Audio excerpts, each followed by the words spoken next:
기동전사 건담을 만든 사람들에게 소편을 만들란 지시는 정말 당혹스러웠다고 합니다. 스폰서의 압력으로 인해 다 끝난 이야기인데 여기서 더 뭘 하라는 거지? 결국 이에 부담을 느낀 일부 멤버들이 빠지는 바람에 토미노 감독은 각본까지 맡는 등 힘든 작업을 해야 했지요. 덕분에 후속작인 기동전사 제타 건담은 퍼스트 건담 대비 액션이 안 좋아졌습니다. 물론 작품의 내러티브, 이야기는 더욱 훌륭해졌지만요. 여하튼 이 두 작품은 로봇 애니메이션사의 전설로 남게 되죠. 이후 이 두 작품은 21세기에 맞춰 리뉴얼되는데 그 작품이 바로 기동사 건담 시드 그리고 기동사 건담 시드 데스티니죠. 이 리뉴얼에서 가장 중시한 것은 이야기의 뼈대를 기존작에서 따오는 것이었는데 전 이런 측면에서 아스란이 중요하다고 봅니다. 토미노 감독은 제타 건담을 만든 이유를 아무로 이야기는 끝났지만 샤의 이야기는 더 할 수 있었기 때문이라고 말하는데 이런 관점에서 보면 토미노의 우주세기는 아무로보다는 샤가 주인공에 가깝죠. 아무로와 샤의 대결을 그린 작품 중 두 작품의 주인공이니까요. 시드도 비슷한 면이 있습니다. 키라를 중심으로 보면 이야기가 뜨는 부분이 있는데 아스란을 중심으로 보면 전체 줄기가 확실하게 보이죠. 왜 아스란이 이런 성격을 가졌는가? 푸쿠다 감독은 건담의 플롯을 시드로 옮겨오면서 약간의 변화를 준 부분이 있는데 그중 하나가 주인공의 라이벌인 가면남이에요. 퍼스트 건담의 샤아는 시드로 옮겨지면서 가면을 쓴 적 샤아는 라우르 크루제로, 같이 성장하는 라이벌 라라란 애인을 빼앗긴 샤아는 라크스를 빼앗긴 아스란으로 분리되죠. 그리고 이 구도가 속편으로 이어지면서 살아남은 아스란은 크와토의 역할을 맡게 돼요. 그래서인지 아스란과 샤아는 닮은 점이 참 많지요. 두 사람의 퍼스널 컬러는 붉은색이며 극장판에서 아스란은 샤아의 전용기인 붉은 지곡을 타지요. 모양은 좀 다르지만 슈퍼로봇 되던 UX에서는 닌자 로봇 토비카게 악역 하자드의 만행을 밝히기 위해서 2회에서 연설을 하는데 이때 그는 알렉스 디노로서 탄생의 전후 자신이 아스란이라고 밝히면서 연설을 시작합니다. 이는 제타 건담 37화 다크의 날에서 샤아가 한 연설을 오마주한 것이죠. 이후 시드 프리덤에선 역습의 샤아의 샤아처럼 주인공은 아니지만 작품의 흐름을 바꾸는 역할을 하는 것은 물론 주인공인 키라보다 더욱 활약합니다. 이번엔 코즈믹 에라에서 가장 중요한 캐릭터인 아스란 그리고 그가 탄 건담들에 관해 이야기해보겠습니다.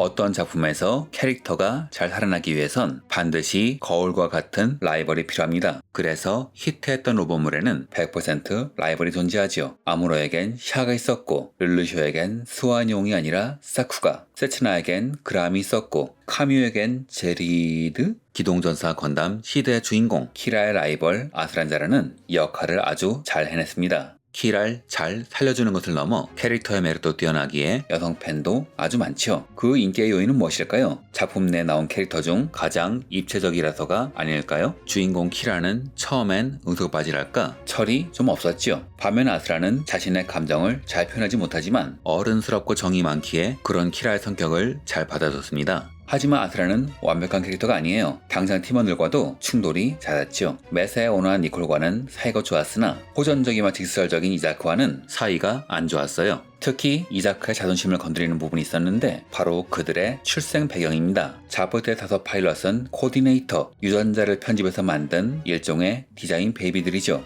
유전자 편집에는 당연히 많은 돈이 들어가기에 결과물의 우수성은 부모의 재산과 권력에 따라 결정돼요. 아스라는 아버지가 패트릭 자라 의장이란 거물 중 거물이다 보니 자금은 물론 우수한 유전자를 구하는 것도 그리 어렵지 않았지만 상대적으로 배경이 약한 이자크는 그런 상황이 아니었던지라 이자크에게 아스라는 세상의 부조리를 알려주는 자신의 열등감을 자극하는 존재에 불과했지요. 물론 이 설정은 이후 시드가 데이트한 후 캐릭터와 설정을 다듬는 과정에서 사라지지만 이자크와의 안 좋은 관계는 그대로 반영됩니다. 이 세상에 완벽한 팀은 존재하지 않습니다. 리더는 단점을 줄이고 장점을 살리는 방법을 항상 생각해야 하는데 문제는 아스라는 정도 많고 성품도 훌륭하지만 그에 맞는 부드러운 대인 기술이 없었습니다. 어렸을 때부터 기계공학에 능했던 그는 키라에게 토리를 선물할 정도로 실력이 좋았는데요. 자신의 약혼자인 라크스에게는 하루를 만들어줬죠. 문제는 그녀가 하루를 받고 아주 기뻐하자 아스라는 하루를 자꾸 만들어 보냈고 그 때문에 클라인가에는 하루가 넘쳐나게 됩니다. 겁니다. 물론 라크스는 기뻐했으니 다행이지만 우리는 알고 있지요. 이런 식의 선물은 악인 없지만 받는 사람을 지치게 한다는 것을. 사람은 참 좋고 선량한데 다른 사람에 대한 호의를 표현하는 방식이 서툰 소년. 하지만 호의를 성실하게 표현하는 소년이 바로 아스란이죠. 문제는 그 표현 방식이 서툴다 보니 이자크와 디아카 같이 직설적인 사람들과는 궁합이 안 좋습니다. 마찬가지로 키라같이 자신의 응석을 이해해주길 원하는 사람과도 충돌이 잦지요.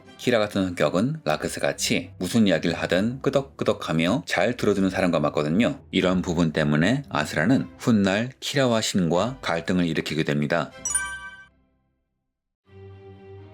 아스란이 특별한 이유는 주인공을 아스란으로 바꿔도 이야기가 성립되기 때문입니다. 라이벌임에도 이야기의 축에 잘 자리 잡았죠. 그렇기 때문에 각 작품의 주인공인 키라와 신은 아스란과 함께 있어야 비로소 주인공으로 기능하죠. 사실 아스란은 성격으로만 보면 교사나 정치가가 되어야 했다고 봐요. 오노고로만 전투에서 위기에 처한 키라를 아스란이 구해주는 대목이 있는데요. 이때 둘은 완벽한 컨비네이션을 보여줍니다. 얼핏 보면 세계관 최강자들의 환상적인 하모니처럼 보이겠지만 따지고 보면 키라는 얼결에 건담 파일럿이 된 사람이고 아스란은 작전을 위해서 훈련받은 사람이니 관점에 따라선 키라의 무리한 조종에 아스란이 맞춰졌다고 볼 수도 있겠죠. 훌륭한 교사의 자질입니다. 하지만 어떤 사건으로 인해 운명이 바뀌는데요. 코즈믹 에라 70년 2월 14일 발렌타인데이. 대서양 연방이 농업 콜로니 유니우스 세븐에 핵공격을 하면서 어머니 레노아가 휘말려 사망한 겁니다. 이를 피해 발렌타인 사건이라고 하죠. 원래 이곳은 연방, 오브, 자프트 3국에 농산물을 공급하는 곳이었는데 연방은 가장 돈을 많이 투자했으니 그만큼 본전을 챙겨야 한다는 생각에 코디네이터를 탄압했고 이에 코디네이터가 반항하자 블루코스모스 출신 고위 장교가 시위를 진압하기 위해서 핵공격을 한 것이죠. 이는 기동사 건담의 구조를 그대로 따온 겁니다. 아내를 잃은 패트릭은 내추럴에 대한 증오가 더욱 강해졌고 온화한 소년이었던 아스란 자라는 군인이 되어 자신들의 평을 지키기 위해서 전장에 뛰어들게 되지요. 우수한 코디네이터인 아스란은 사관학교에서 모빌 수전, 백병전, 정보 처리, 사격, 폭발물 처리 등의 모든 과목을 학년 1위로 졸업, 출세 가도를 달리던 크루즈의 부대에 배속됩니다. 이에 따라 주변의 시기는 아스란에 쏠리고 말수도 적고 딱히 변명되지 않은 이 소년은 자연스럽게 무리에서 고립되죠.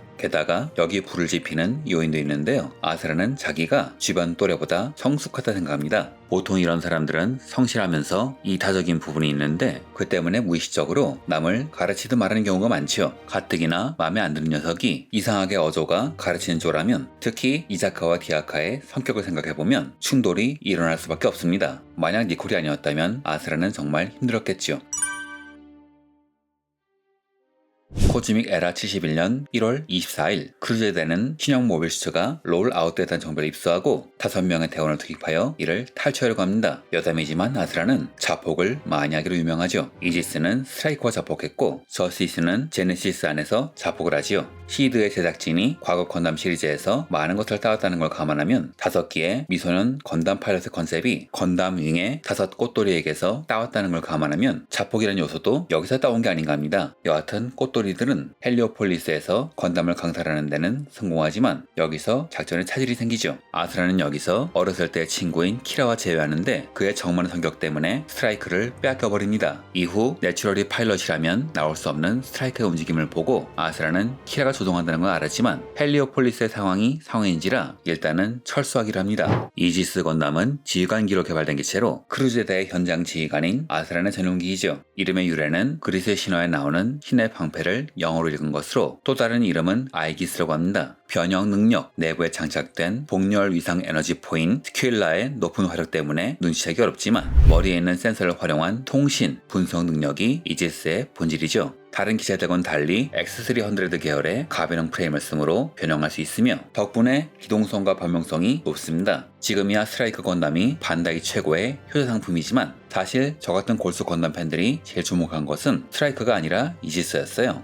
80년대 당시에는 변신 로봇이 인기가 많았기 때문에 어떻게든 변신, 합체 기능을 집어넣었죠. 심지어 퍼스트 건담의 리부트격으로 제작된 드래고너의 주역기 드래고너 1호기도 캐벌리어라는 합체 유닛을 넣어 어떻게든 변신을 시켰으니까요. 하지만 90년대 들어 거품 경제가 무너지면서 소비가 줄어들었고 자연스럽게 비싼 완구가 덜 팔리게 되었는데 만약 주역기에 변형 기능을 넣어버리면 그만큼 단가가 올라가 버리게 되지요. 당시 건담은 전성기를 벗어나 새로운 고객인 어린이를 끌어와야 했기 때문에 유인수단인 주역기의 가격을 비싸게 책정할 수는 없었습니다. 그래서 건담윙의 윙건담은 변형 같지도 않은 변형을 했고 건담 X부터는 주역기가 아니라 조역기가 변형하게 되지요. 그런데 특이한 것은 아스란의 기체 중 2대가 바로 변형 기체입니다. 뒤집어 말하면 단가가 높은 기체를 팔 수 있을 정도로 비중이 큰 캐릭터로 말이 되겠죠. 이지스가 구시대 건프라 마케팅을 계승했다면 스트라이크는 신세대 마케팅을 대표합니다. 60분의 1의 경우 단품과 추가팩을 따로 발매했는데 이러면 가격이 싸다고 착각하게 되면서 심리적 저항이 사라지게 되지요. 일종의 조삼모사 마케팅입니다. 스트라이크는 구조적으로 X100 계열 프레임을 쓰는데 이는 동형기인 듀엘과 버스터, 파생기인 스트라이크 루즈, 스트라이크 누아르, 그리고 아카제키 등에 사용될 정도로 생산성, 정비성이 뛰어난 범용 프레임이었지만 반면 이지스의 X300는 생산성과 정비성이 그렇게 좋지 않았습니다. 그래서 같은 프레임을 쓴 레이더 건담의 가변기구는 이지스보다 단순해졌죠. 감독의 발언에 의하면 이들은 마구잡이로 탈취한 것이 아니라 사전에 유출된 정보를 바탕으로 각자의 특성에 맞는 기체를 정했다고 합니다. 아스란이 가장 능력이 뛰어남으로 지휘관계에 탄 거죠. 다만 설정상 이지스는 100%의 성능은 낼 수 없는 상황인데 이는 아스란의 지휘 능력에 문제가 있는 것이 아니라 원래는 이지스를 중심으로 4기가 연계하는 방식인데 사고로 인해 한 대를 탈취하지 못하는 바람에 제 성능을 낼 수가 없는 겁니다.